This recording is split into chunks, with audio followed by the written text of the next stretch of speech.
haven't had the best track record with fucking raccoons. I still battle raccoons all the time. Fuck yeah. I battle them everywhere I go. I almost had to battle them in Ian's house when they come up on the roof. Dakota already killed a possum, you know what I mean? That was in his garage. So it's just like, yeah, they come after the dog. It's not me, but I end up fighting the fucking thing, so it is me, you know? Dog's been bitten fucking so many times by raccoons, but he doesn't know any better.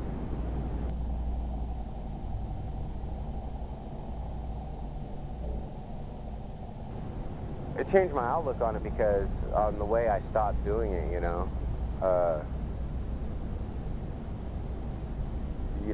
was forced out of my, even though I can go anywhere I want to make it or whatever, it's a matter of having a safe place, having supplies, doing the whatever, you know, but I was run out of my town. I was scared to death I was going to die because I had people wanting to kill me. I was wanting to kill people, you know.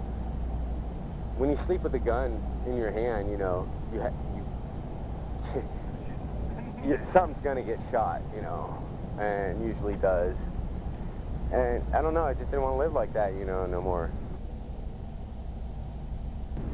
Oh, man. Yeah, it was about 2 o'clock in the morning, and I wake up to my dog barking in a way that, you know, like, he's got something, you know, and he's engulfed in a fight of some sort. And it's nighttime, there's no city lights, so we're in the creek, right? And it's dark, it's fucking dark. And I see this white thing in the creek, you know, going under and coming up, and going under and coming up. It looks like my dog's, you know, bobbing his head for apples. And I run up there, you know, and it's a fucking raccoon on its head, and it's drowning him, you know, it's on his head, drowning him in the creek. And I grab that fucking raccoon by the back of its head, and I grab a rock. Now, one sound you can only make when you're fucking scared, you know, the primal fucking urge came out, and I'm sitting there, and I'm beating this fucking thing down, and I look, and my dog's sitting on the shore, or, you know, right there on the edge of it, as this thing's been dead probably a couple minutes, as I'm still killing it, it's dead, you know, and I'm freaking out, you know, my primal rage is all, I'm ready to be barbarian. And yeah, that one was scarier because I actually had to grab the fucking thing, you know.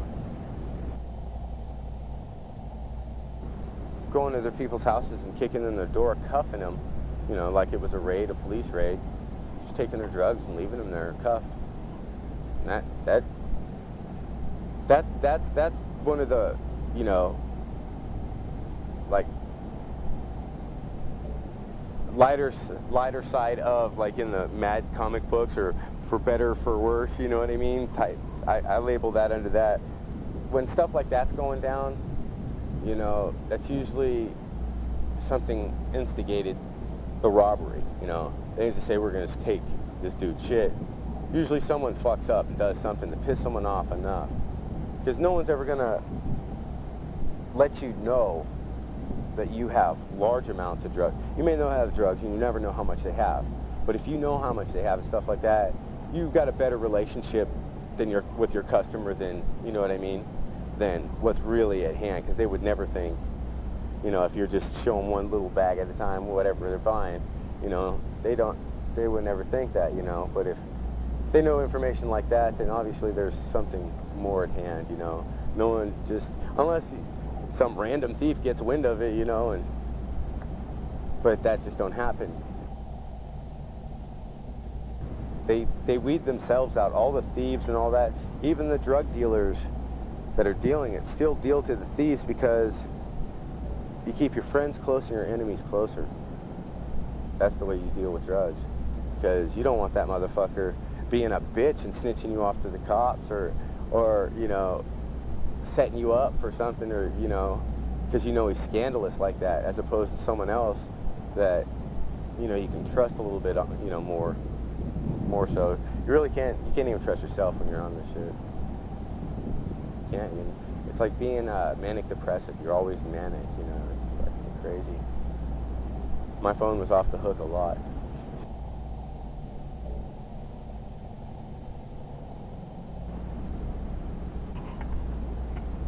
Yeah, when I think of all of that stuff, I think that's when my memory blocks come up, you know. So I always try to block out all the bad of what I did on. Remember all the fun stuff I was doing, you know. But I was the only one having fun, and when you look at that, you know, it's like, Ron, come on, man, you've been in my window for 45 minutes, dude. Just open it up or look out it, dude. Just quit looking out the corner, you know what I mean? I can see how that would get annoying to some people, and they're not really having as much fun as I was, you know. Things like that, you know. I still look at it as having fun, because as long as you're laughing, then you're having fun, you know, the way I look at it. And that's all I wanted. I didn't want the good time to stop, you know.